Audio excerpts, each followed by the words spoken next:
Vidarbha news Marathi, सकारात्मकतेचा शिलेदार। दिग्रसमध्ये अवकाळी पावसाची दमदार हजेरी, उकाड्यापासून नागरिकांना दिलासा, शेतकऱ्यांची मात्र चिंता वाढली। गेल्या काही दिवसांपासून प्रचंड उष्णतेने हैराण झालेल्या दिग्रस शहरासह तालुक्यात दुपारी अचानक अवकाळी पावसाने दमदार हजेरी लावली। अचानक बदललेल्या वातावरणामुळे नागरिकांना उकाड्यापासून काहीसा दिलासा मिळाला असला तरी शेतकऱ्यांच्या चिंतेत वाढ झाली आहे। दुपारच्या सुमारास आकाशात काळे ढग दाटून आले आणि विजांच्या कडकडाटासह जोरदार पावसाला सुरुवात झाली। काही ठिकाणी वाऱ्यासह पाऊस झाल्याने रस्त्यांवर पाणी साचले होते। अचानक आलेल्या पावसामुळे बाजारपेठेत धावपळ उडाली। नागरिकांनी दुकाने, शेड आणि सुरक्षित ठिकाणी आसरा घेतला।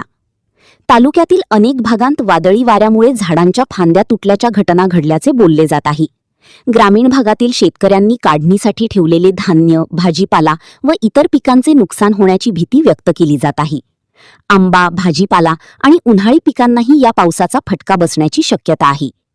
दरम्यान वाढत्या तापमानामुळे त्रस्त झालेल्या नागरिकांना या पावसामुळे काहीसा गारवा अनुभवायला मिळाला। हवामान विभागाने पुढील काही दिवस वातावरणात बदल राहण्याची शक्यता वर्तवली आहे।